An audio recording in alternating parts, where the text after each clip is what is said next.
Арсенал Қайратқа қарсы қосалқы құраммен ойнай ма? Чемпиондар лигасында алғашқы 8-дікке қай командалар кіреді? Мбаппе тағы бір рекорд орната ма?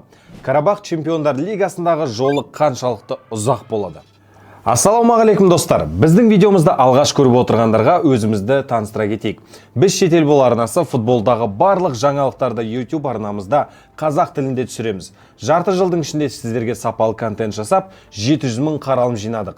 Осы уақытқа дейін бірге болғандарыңызға рахмет, және әр шығарылым сайын сіздерді сапалы контентпен қуантуға тырысамыз.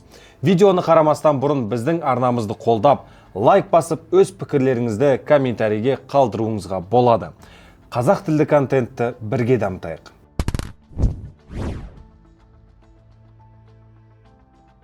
Осы маусымдағы чемпиондар лигасы сенсацияға толы болып жатыр. Карабах, Қайрат және Пафостың негізгі кезеңге өтуі, ойыншылардың жеке перформанстар және біз күтпеген нәтижелер. Сіздерге қалай білмеймін, мен әр турды асыға күтемін. Ең алдымен әрине біз Қайрат пен Арсеналдың ойынын талқылайтын боламыз. Чемпиондар лигасы басталмай жатып, Қайратқа көп үміт артылды. Ойбай, олар сенсация жасайды, Пафосты, Олимпиакосты, Брюгге жеңеді деп. Ал алғашқы маусымында бәріне ұтылып бастап еді, хейтерлардың саны көбейіп кетті. Жоржиньо мен Громыко сынды футболшылар халық жауына айналып кетті. Адамдардың наразылығын түсінесің әрине. Себебі командаңның ұтылғанын көру өте өкінішті. Бірақ енді амал который. Біздің жігіттер үшін бұл алғашқы маусым. Первый блин комым демекші. Келесі маусымда клуб басшылығы сапалы трансфер жасаса, бәлкім оң нәтиже көріп қалармыз. Оның үстіне Реал Мадрид, Интер, Арсенал сынды командаларға қарсы ойнағанда оң нәтиже күтуімізде қате. Не болса да Қайрат бізге көптеген эмоция сыйлады. Оның үстіне КПЛ аяқталғаннан кейін біздің ойыншыларда игровой тонус болмады. Брюггеға қарсы осы үшінде қадалдық па деп қоям негізі. Ұтуға болатын команда ғой. Ал Әділет Садыбек ше. Байқұс жарақатынан кейін алаңға енді шығып, жаймай ойында емес. Чемпиондар лигасында андай мықты гол салып, сол голын Месси сияқты тойлай қойыншы деп еді. Оны да көре алмады ғой біздің халық. 4-1 ұтылып, не болды сонша жартылып, голды тойладың ғой деп. Мен не то что гол салсам, мен Оқжетпестің 3-ші қақпашысы болсам да жартылып тойлаушы едім мысалы. Сол себепті болар елдің баласы бірін-бірі батыр дейді демекші, өз жігіттерімізді біз қолдамағанда басқа кім қолдайды? Ал Қайраттың қарсыласы Арсеналға келетін болсақ, бұл ұжымда ешқандай бір уайым қайғы жоқ. Олар кестеде бірінші орында және келесі кезеңге мезгілден бұрын жолдама алды. Қазіргі футболдың тығыз графигін ескеретін болсақ, Микель Артета Қайратқа қарсы қосалқы құрам шығарады деген ой бар. Қосалқы құрамға қарсы Қайрат соңғы ойында есікті тарс еткізіп жауып жеңіске жете ала ма деген арам ой бар әрине. Қазір бәрі ойлап жатқан шығар, мынау не деп қуып тұр деп. Бірақ еске алатын болсақ, кезінде Астанада Манчестер Юнайтедке қарсы ойында қосалқы құрамын жеңіп кеткен болатын. Сол себепті неге олай ойламасқа? Манчестер Юнайтед демекші Арсенал Қайратқа дейін MU-ге қарсы маңызды ойын күтіп тұр. Және 2 күннен кейін Лидске қарсы маңызды ойын болады. Сол себепті біздің жігіттерге барынша сенім артамыз. Айтпақшы, ең қызығы білесіздер ма неде? Қайраттың осы жолын біз сіздермен бірге жоғары сапада өзің стадионда отырғандай еш қиналмай тамашалай аламыз. Себебі Кинопоиск Қайраттың алғашқы ойыннан бастап көрсеткен және соңғы ойынына дейін барлығын көрсететін болады. 28-нен 29-на қараған түні сағат түнгі 1-де. Егер тікелей трансляцияны жіберіп алсаңыз, онда еш қиналмай сол Кинопоисктан қарап қайталап көре аласыз. Өзіңізді сыйлайтын болсаңыз, мен сияқты тек Кинопоисктан көріңіз. Арсенал мен Қайрат ойынның трансляциясын біз комментарийдің астында қалдырып кететін боламыз. Осы турда қызықты ойындардың қатарында Дортмунд мен Интер, Наполи мен Челси, ПСЖ мен Ньюкасл және Ливерпуль мен Карабах. Әр ойынға кезек-кезек тоқталайық. Боруссия Дортмунд пен Интер арасындағы ойын өте тартысты өтеді. Атакующий футбол автобусқа қарсы. Интер осы маусымда өз алаңына қарағанда қарсыластың алаңында сенімдірек ойнайды. Интер тек сырт алаңда Атлетико Мадридтен ұтылған. Қалған ойындарда сенімді түрде жеңіске жетті. Ал өз алаңында Арсеналға, Ливерпульге қарсы жеңіліп, чемпиондар лигасының аутсайдері болып саналатын Қайратты әрең дегенде 2-1 есебімен жеңді.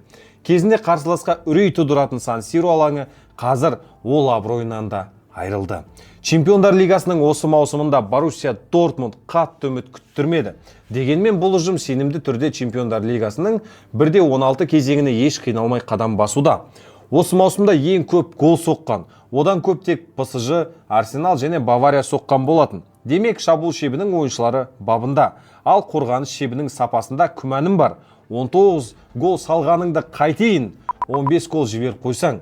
35-ші орындағы Вильярреалда былай қарап тұрсаңыз 15 гол жіберген. Ситидан басқа деңгейі Боруссиядан мықты дейтін командамен де ойнамаған. Бұлай гол жіберуді тоқтатпаса, Чемпиондар лигасындағы жорығы алысқа бармайды. Интригаға толы тағы бір ойын Челси және Наполи. Неге десеңіздер, Челси алғашқы 8-дік келінуді жоспарласа, Наполи тым болмаса 1/16-ға ілініп кетсек деп мақсат қояды. Демек, екі ұжымда жеңіске жету үшін барлығын жасайды.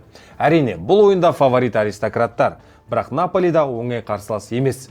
Карабақтан Челси әрең дегенде бір ұпай алғанда, Наполи оны еш қиналмай ұтып кетті. Тағы бір себеп қазіргі Мактоминейдің формасы.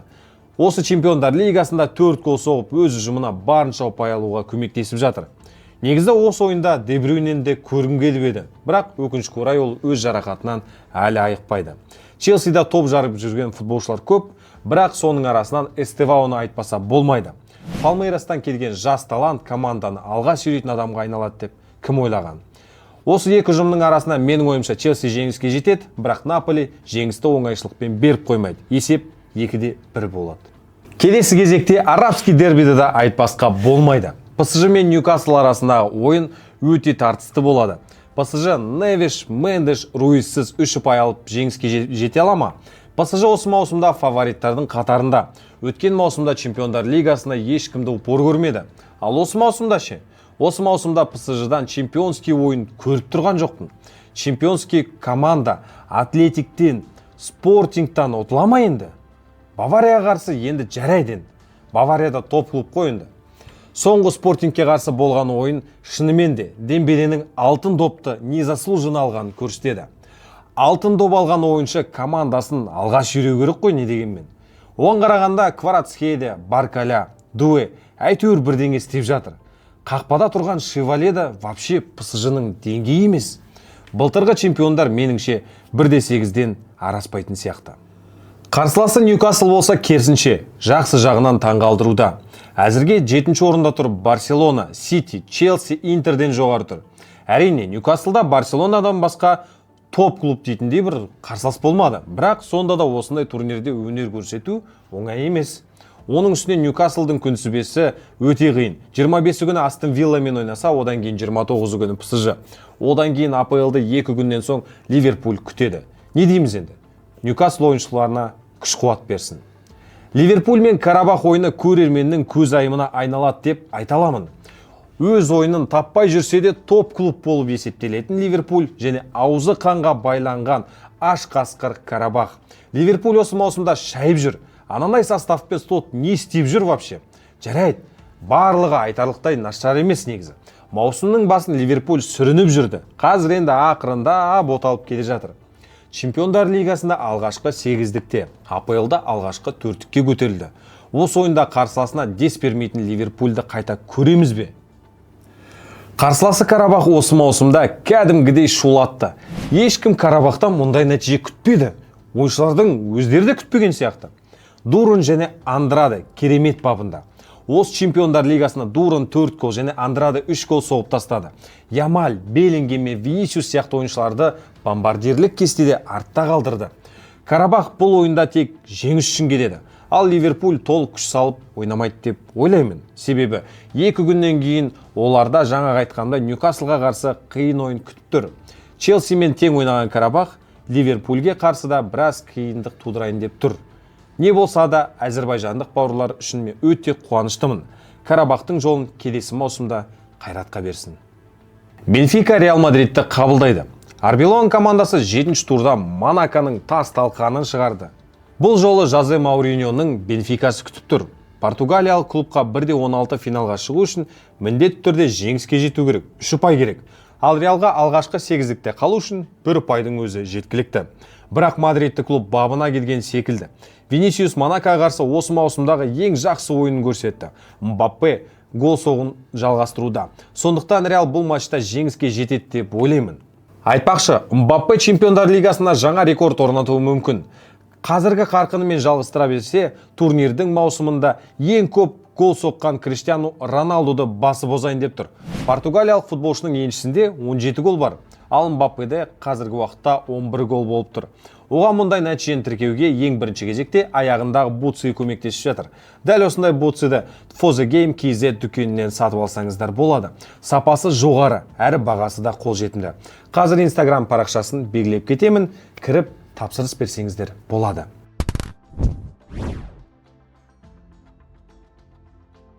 Әні-міне дегенше Чемпиондар лигасының жалпы кезеңінде өз мәресіне жетіп қалды.